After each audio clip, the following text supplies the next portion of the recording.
Hello Rovers and welcome back to day 6 of F2P Healing Resonators Only Challenge. In the last episode, we managed to hit UL 30, which increased our face rank to rank 4 so that we are able to level Rover to level 60. We also managed to pull an Endless Collapse, a 4-star weapon for Rover at the end of the stream, which is a huge upgrade compared to the previous weapon he was using.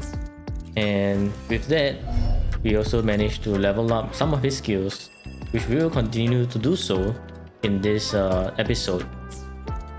And in this episode, we'll also be making our way towards this all-out, towards the peaks of Prestige, so that we can get our event quest done ASAP. Because there's only 1 week left on this event. And so, yeah, let's get to it. Since earlier today, I got a fishbone stuck in my throat after my dinner. So depending on how my throat is feeling, I may talk more or talk less depending on the situation. As for now, still feeling okay, just a little bit of pain, but nothing I can't handle. And that's about how much I can enhance for Rover at the moment, which is pretty much just maxed out everything. That's nice. Actually no, we should spend a bit of this wave plates first to avoid the conversion to wave plate crystal. If I remember correctly, wave plate crystals regenerate at a slower rate compared to the normal wave plates, so you usually don't want to have wave plate crystals regenerating unless you're very busy during the day. Yeah, the feeling of bone in my throat is quite irritating. It's constantly pricking at my throat. It's not painful per se, but it's just like that constant feeling of something stuck inside there. Honestly, I feel that they should put sword and sword together rather than sword, rectifier, broadblade, gauntlets, all that in this order. Otherwise, they should put a divider in between, because the bottom part is Jinzhou and the top part is Rinasita. But I do forget that sometimes, and when I want to go to Jinzhou's domain, I click on the Rinasita's one instead. Yuhu has one of the most interesting kit for a 4-star. You mean like the way how she combo her items to get more damage? Yeah, she has 4 auspices. Then Reverse. 4 different types reduces vibration strength of hit enemies. So this is good against bosses and elites. A pair increases damage by 70%. 2 pairs is restore HP for all nearby members, which probably you might never use. At least you wouldn't really think about it. And usually you would probably go with 1 pair and 3 identical or 4 identical one. Which 4 identical ones probably what you want to try to hit, but most of the time probably either 1 pair or triplet. And rarely ever the free verse. But I guess it makes it such that if you're not too concerned with the damage and you're just playing her as it is, you won't be too hung up on what each of her combo does. But if you are really trying to min-max her, I think for most of the time you're either going for the triplet or the perfect rhyme. Interesting though. Wait a minute. If Yuhu scales off Resonance skill, right, then doesn't that mean that, yeah, it's considered as Resonance skill damage. The resolve set is much better. Frosty Resolve. Resonance skill. Casting Resonance skill grants this much. Casting Liberation grants. Yeah, so I think maybe right. If I want to build Yuhu, she should use Frosty Resolve as the main DPS instead of like Freezing Frost. I may have found a set that I want to build with Yuhu. What about when I get Verena and Shopkeeper? I feel that Verena should build heavy attack, but I need to read her kit again. In Shopkeeper, I probably will want to keep Shopkeeper as healing set bonus and energy regen build for now, unless like perhaps wait a minute, Cristoforo has always been here. I've never seen that. Interesting. I missed him here the last time. They placed him in a rather inconspicuous spot. Anyways, back to Verena and Shopkeeper. I guess for Shopkeeper, yeah, I'm gonna build healing bonus on Shopkeeper until or unless like a lot of people request for DPS Shopkeeper, which I might make a separate maybe 30-second or 1-minute TikTok short about and be like, okay, so this many likes for DPS Shopkeeper, I guess. And see how it goes. If it's very well received, I might do a DPS Shopkeeper.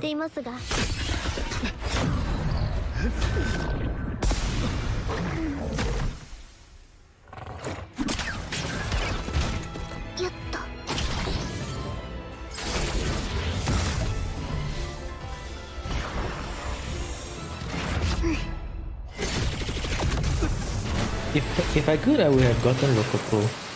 Unfortunately, I don't have enough Ash-Tries on my main account either. Rococo is so cute. And her grand entrance. And then there's Pero, her companion. Which is even cuter.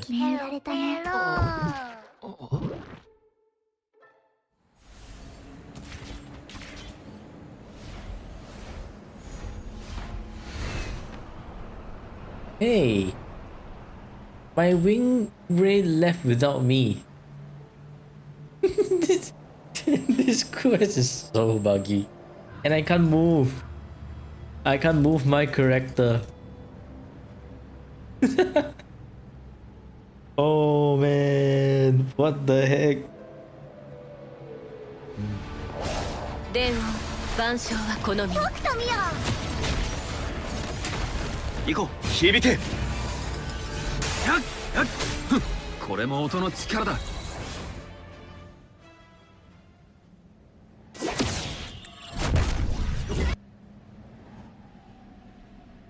Honestly wish they do more execution scenes. Plus I think there's been a lack of execution scenes with bosses as of late. Like after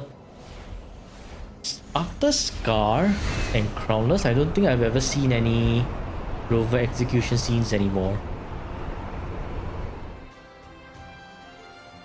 Nice. And that is 2.0 story done.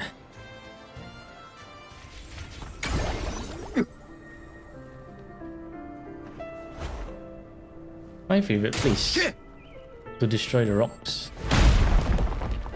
If you ever come across these rocks, remember to break them for shell credits. Or you have a limit of like around 22k-ish shell credits per day. If you do this every day, like for 10 days, you get 200k shell credits. Which is a lot. Especially when you're starting on a new account. And here 2.2 is where you can really see how the cutscenes and the budget just keeps getting better and better. Music starts to have vocals, music becomes more grand, cutscenes is more expressive, they become more they have more actions also.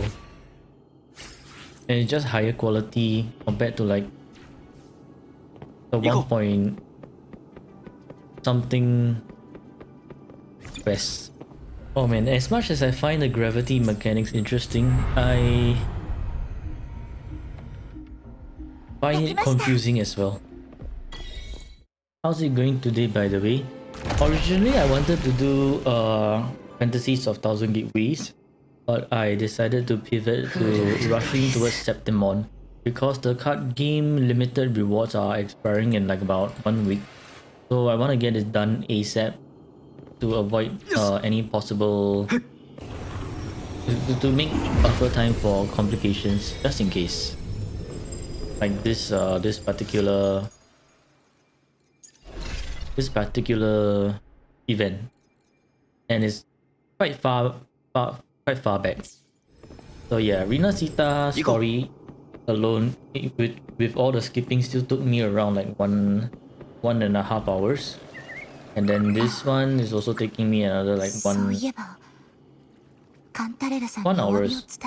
Grind time indeed. So I guess for tomorrow it will be the Septimont quest line itself before I can finally access that event for the card game.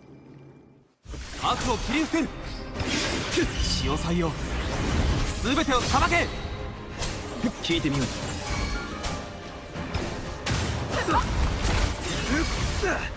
未来に行くぞ。ために。聞いてみ。これで終わりだ。風が今波となる。消え去れ。沈まれ。行くぞ。一気に風が今波となる。はっ。荒波を嵐を俺に力を聞いてみよう。これ行くぞ。音の光が響け。風が聞いてみよう。波となる。風が今波となる。悪行は行くぞ。好きだ。静寂に沈め。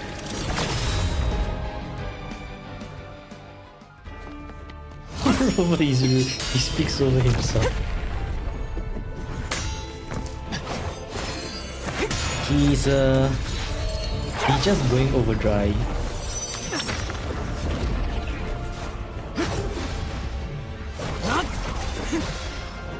And you know, like those very short TikTok videos where the guy keeps speaking over himself.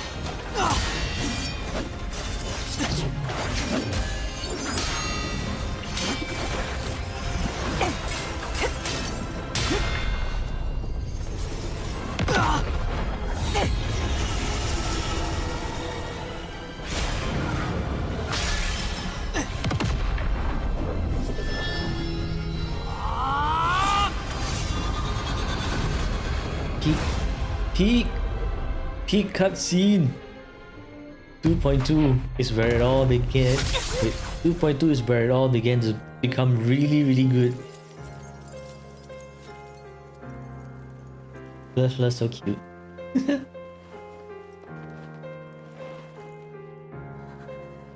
So the list has a bit of that god complex attitude.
Shut up, Imperator. It's all your fault. You know, I think the biggest plot twist, right, would be if we think it's all the horse's fault, but it's actually like Rover actually telling the horse to do all that to set up Rina Sita as a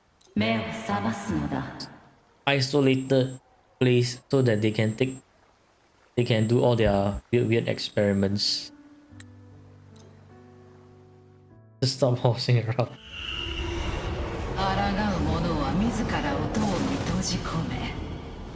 Well, there's no more horse, so I don't think he can horse around anymore. Grab this teleporter, head to Portovino Castle, and finally complete this quest. We already thought the weather was hot, but damn, you Rover fine. Hot day, how Rover? Gotta chill, man. カルテジアがいるソノラ Nero, you あ gotta の逆 chill. さまの塔の高いところで Okay, I guess this is a good time to call it a day. Because tomorrow we will continue going to the Avenolium and completing this main quest so that we can unlock this event together in limited time rewards. Not only that, I think there is another one as well. Is it? Or is that not? Banners never fall. I don't think Banners never fall has a permanent has a limited time, so that's fine. So yeah, tomorrow we will make our way to a Septimont, clear this quest, and get started on the TCG. This probably will be done sometime this week, and as well as our first run of Fantasies of Thousand Gateways. And with that, we've come to the end of day 6 of F2P Healing Resonators Only Challenge. Thanks for tuning into the stream, and happy gaming Rovers. I'll see you tomorrow at the same timing. Take care and goodbye. Goodbye.